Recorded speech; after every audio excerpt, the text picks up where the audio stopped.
اچھا، تو آج ہم جیمز کلیئر کی جو مشہور کتاب ہے اٹامک ہیبٹس، اس پر بات کر رہے ہیں۔ جی سب نے سنا تو ہوگا کہ بھئی چھوٹی چھوٹی عادتیں، چھوٹے تبدیلیاں بڑے نتائج لاتی ہیں، لیکن آج ہم ذرا گہرائی میں جائیں گے، سمجھیں گے کہ اس کے پیچھے حکمت عملی کیا ہے، سائنس کیا ہے۔ بالکل، اور کلیئر کی کتاب کی خوبصورتی یہی ہے کہ وہ صرف یہ نہیں کہتے کہ عادت اچھی ہے یا بری، وہ اسے دیکھتے ہیں جیسے خود کو بہتر بنانے کے لیے کمپاؤنڈ انٹرسٹ یا کمپاؤنڈ سود، یعنی چھوٹی چھوٹی روز کی کوششیں جو بظاہر کچھ نہیں لگتی، ہاں، وقت کے ساتھ بہت بڑا فرق ڈال دیتی ہیں ہماری شناخت پر، ہماری کامیابیوں پر۔ تو یہ صرف کچھ کرنے کے بارے میں نہیں ہے، یہ بننے کے بارے میں ہے۔ صحیح۔ اچھا، تو اس کا جو بنیادی فریم ورک ہے 4 سٹیپس والا، اشارہ یعنی کیو، جی کیو۔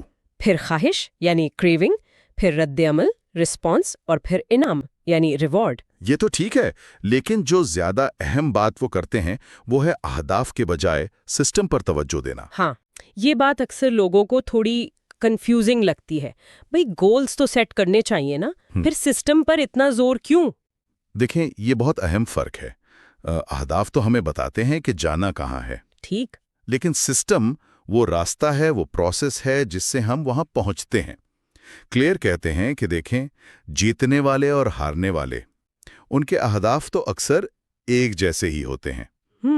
جیسے سب کو چیمپئن بننا ہے۔ بالکل، اصل فرق آتا ہے ان کے روزمرہ کے سسٹم میں۔ وہ روز کیا کرتے ہیں، یہی چیز آخر میں آپ کو ہدف تک پہنچاتی ہے یا نہیں۔ اہداف تو ایک بار حاصل ہو جاتے ہیں، ہاں، پھر ختم۔ جی، لیکن سسٹم تو زندگی بھر چلتا ہے، اور یہیں سے وہ آئیڈیا آتا ہے شناخت پر مبنی عادات کا، یعنی آئیڈینٹی بیسڈ ہیبٹس کا، جو شاید کتاب کا سب سے پاورفل آئیڈیا ہے۔ یہاں بات واقعی دلچسپ ہو جاتی ہے۔ مطلب یہ کہ صرف یہ نہ سوچنا کہ مجھے ورزش کرنی ہے، بلکہ یہ سوچنا، یہ یقین پیدا کرنا کہ میں ایک ایسا شخص ہوں جو اپنی صحت کا خیال رکھتی ہے۔ بالکل۔ یہ تبدیلی اتنی گہری کیوں ہے؟ اس کے پیچھے کیا سائیکالوجی ہے؟ اصل میں یہ ہماری جو سیلف امیج ہے، خود کی تصویر، اور ہمارے رویے میں ایک ہمہ آہنگی، کنسسٹنسی کی خواہش ہے۔ اچھا۔ جب ہماری عادتیں ہماری شناخت سے جڑ جاتی ہیں نا، تو پھر انہیں قائم رکھنے کے لیے کم ول پاور، کم قوت ارادی چاہیے۔ اگر آپ خود کو سمجھتے ہیں کہ میں ایک پڑھنے والا شخص ہوں، تو روز کتاب اٹھانا ایک بوجھ نہیں لگتا۔ وہ تو پھر آپ کی نیچر بن جاتی ہے۔ جی، وہ آپ کی ذات کی تصدیق بن جاتا ہے۔ تو یہ رویہ بدلنے کا سب سے پائیدار، سب سے دیرپا طریقہ ہے۔ آپ اپنی خواہشات کو اپنی شناخت سے جوڑ رہے ہوتے ہیں، اور اسی سے جڑی ہے ماحول کو ڈیزائن کرنے کی بات بھی۔ ماحول کو ڈیزائن کرنا یعنی اپنے ارد گرد کو ایسا بنا لینا کہ اچھی عادتیں آسان ہو جائیں اور بری مشکل۔ جی، اس کی کوئی مثال جو عام طور پر لوگ مس کر جاتے ہوں؟ اکثر لوگ سمجھتے ہیں کہ بس اچھی چیزیں سامنے رکھ دو، جیسے میز پر پھل رکھ دیے۔ ہاں، لیکن یہ اتنا ہی اہم ہے کہ بری عادات کے راستے میں رکاوٹیں کھڑی کی جائیں۔ مثال کے طور پر، اگر کوئی سوشل میڈیا کم کرنا چاہتا ہے تو صرف ایپ ڈیلیٹ کرنا شاید کافی نہ ہو۔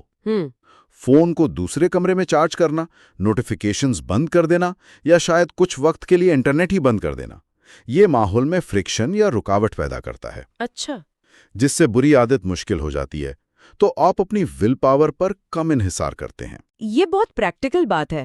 اچھا، کتاب میں اور بھی ٹپس ہیں، جیسے 2 منٹ کا اصول ہے اور عادتوں کو جوڑنا یعنی ہیبٹ سٹیکنگ۔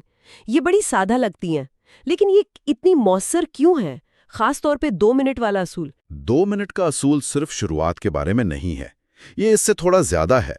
یہ اصل میں حرکت میں رہنے کی جو نفسیات ہے نا، اس کا فائدہ اٹھاتا ہے۔ اچھا، جیسے نیوٹن کا قانون ہے کہ جو چیز حرکت میں ہے وہ حرکت میں رہنا چاہتی ہے۔ ایک بار آپ نے کوئی کام شروع کر دیا، چاہے کتنا ہی چھوٹا ہو، اسے جاری رکھنا آسان ہو جاتا ہے۔ یہ شروع کرنے کی جو مزاحمت ہوتی ہے، فرکشن، اسے کم کرتا ہے۔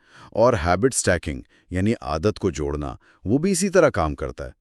وہ آپ کے دماغ میں جو پہلے سے راستے بنے ہوئے نا پرانی عادتوں کے، نئی عادت کو اس کے ساتھ جوڑ دیتا ہے، تو دماغ کے لیے اسے یاد رکھنا، اپنانا آسان ہو جاتا ہے۔ ٹھیک، اور ان سب کو ملا کر کلیئر نے وہ 4 قوانین بنائے ہیں عادت بنانے اور توڑنے کے، جو سیدھے سیدھے اسی 4 مراحل والے سائیکل سے جڑے ہیں۔ ان کو ذرا مختصر میں ان مراحل سے جوڑ سکتے ہیں؟ جی بالکل۔ پہلا قانون، اسے واضح بنائیں، میک اٹ obvious۔ یہ اشارہ یا کیو کے لیے ہے، یعنی اچھی عادت کا اشارہ سامنے رکھیں، بری کا چھپا دیں۔ صحیح۔ اسے پرکشش بنائیں، میک اٹ اٹریکٹیو۔ یہ خواہش یا کریونگ کے لیے ہے۔ عادت کو مزید دلچسپ بنائیں، شاید کسی پسندیدہ چیز کے ساتھ جوڑ کر۔ اسے آسان بنائیں، میک اٹ ایزی۔ یہ رد عمل یا رسپانس کے لیے ہے۔ عادت کو کرنے میں جو رکاوٹ ہے اسے کم کریں، جیسے 2 منٹ والا اصول۔ ٹھیک۔ اسے اطمینان بخش بنائیں، میک اٹ سیٹسفائنگ۔ یہ انعام یا ریوارڈ کے لیے ہے۔ عادت کے فوراً بعد کوئی چھوٹا سا اطمینان ملنا چاہیے تاکہ دماغ اسے دہرانا چاہے۔ اور بری عادت توڑنی ہو تو ان سب کو الٹ کر دیں؟ بالکل، اسے غیر واضح، غیر پرکشش، مشکل اور غیر اطمینان بخش بنا دیں۔ تو اس ساری بات چیت کا خلاصہ کیا ہے؟ اگر کوئی سننے والا 1 یا 2 سب سے اہم باتیں یاد رکھنا چاہے تو وہ کیا ہوں گی؟ میرے خیال میں 2 باتیں سب سے اہم ہیں۔ ایک تو یہ کہ مستقل مزاجی کنسسٹنسی چھوٹے لیول سے شروع ہوتی ہے۔ روزانہ 1% بہتر ہونا بڑی چھلانگوں سے زیادہ پائیدار ہے۔ چھوٹی جیتیں۔ جی، اور دوسرا اپنی شناخت کو اپنی مطلوبہ عادتوں سے جوڑنا۔